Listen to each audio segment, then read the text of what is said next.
SN live, सच सबसे आगे। गोपालगंज में प्रेम प्रसंग में भाई ने बहन की हत्या, प्रेमी अब भी लापता। गोपालगंज कटिया थाना क्षेत्र के शेख बेली चवर के पोखर में युवती का शव मिलने से इलाके में सनसनी फैल गई।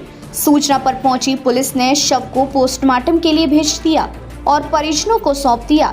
मृतकों की पहचान पंचदेवरी प्रखंड के राजापुर प्रखंड गांव निवासी अकलू महतो की 18 वर्षीय बेटी पूजा कुमारी के रूप में हुई। पुलिस पूरे मामले की गहराई से जांच में जुट गई है।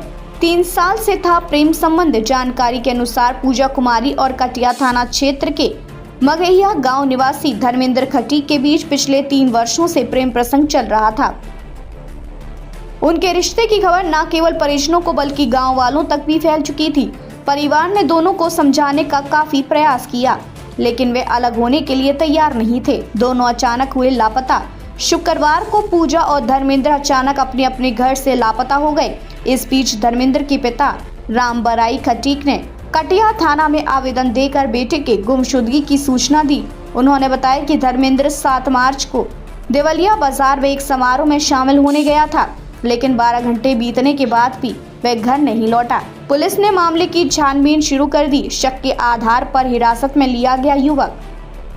जांच के दौरान पुलिस ने कटिया के राजपुर गांव निवासी रमेश महतो को संदेह के आधार पर हिरासत में लिया। पूछताछ में उसने चौंकाने वाला खुलासा किया। रमेश ने बताया कि उसकी बहन पूजा कुमारी का धर्मेंद्र खटीक के साथ अवैध संबंध था, जिसे उसने रंगे हाथों पकड़ लिया था। गला घोंट कर दी बहन की हत्या। रमेश महतो ने पुलिस को बताया कि उसने शुक्रवार रात अपनी बहन पूजा और धर्मेंद्र को शेख बेली चवर में आपत्तिजनक स्थिति में देख लिया था। ये देखकर गुस्से में आकर उसने बहन का गला दबाकर हत्या कर दी। रमेश के बयान के आधार पर पुलिस ने पोखर को मछुआरों की मदद से खंगालना शुरू किया और पूजा का शव बरामद कर लिया। प्रेमी धर्मेंद्र अब भी लापता। हालांकि धर्मेंद्र खटीक का अब तक कोई सुराग नहीं मिला है। पुलिस को घटनास्थल के पास एक लावारिस बाइक मिली, जिसे धर्मेंद्र की बताया जा रहा है। पुलिस अब इस बात की जांच कर रही है कि धर्मेंद्र खुद फरार हो गया, उसके साथ भी कोई अनहोनी हुई है।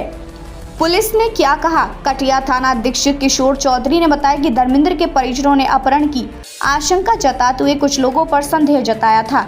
आरोपी रमेश महतो को गिरफ्तार कर लिया गया है और उसके निशानदेही पर पूजा का शव बरामद किया गया। फिलहाल पुलिस लापता युवक धर्मेंद्र की तलाश में जुटी हुई है। क्या ये ओनर किलिंग का मामला? पुलिस इस हत्याकांड को ओनर किलिंग मानकर भी जांच कर रही है। चूंकि पूजा के भाई रमेश महतो को बहन का प्रेम संबंध मंजूर नहीं था, इसलिए उसने गुस्से में आकर यह कदम उठाया। ग्रामीणों में दहशत और आक्रोश। इस घटना के बाद पूरे इलाके में दहशत और आक्रोश का माहौल है। ग्रामीणों का कहना है कि अगर परिवार वाले पहले ही इस रिश्ते को मंजूरी दे देते तो ये दर्दनाक घटना नहीं होती। वहीं कुछ लोगों का मानना है कि इस मामले में धर्मेंद्र की भूमिका भी संदिग्ध हो सकती है। आगे की कार्रवाई। पुलिस अब धर्मेंद्र खटीक की तलाश और रमेश महतो के बयान की पुष्टि करने में जुटी है। ये जांच भी अब की जा रही है कि इस हत्याकांड में और कौन कौन शामिल हो सकता है। क्या धर्मेंद्र खुद गायब हुआ या उसे भी मार दिया गया? क्या रमेश महतो ने अकेली हत्या की या और भी लोग शामिल थे? इन सभी सवालों के जवाब आने वाले दिनों में पुलिस की जांच के बाद ही सामने आएंगे। गोपालगंज के लिए रिजवान अहमद की रिपोर्ट। देश और दुनिया की ऐसी ही खबरों को पाने के लिए जुड़े रहिए हमारे साथ। और हाँ, अगर आप वीडियो को फेसबुक पर देख रहे हैं तो हमारे फेसबुक पेज को लाइक करें, और अगर आप यूट्यूब पर देख रहे हैं तो यूट्यूब चैनल को सब्सक्राइब करना मत भूलिए। वीडियो को लाइक कीजिए, शेयर कीजिए और अपने कमेंट जरूर दीजिए।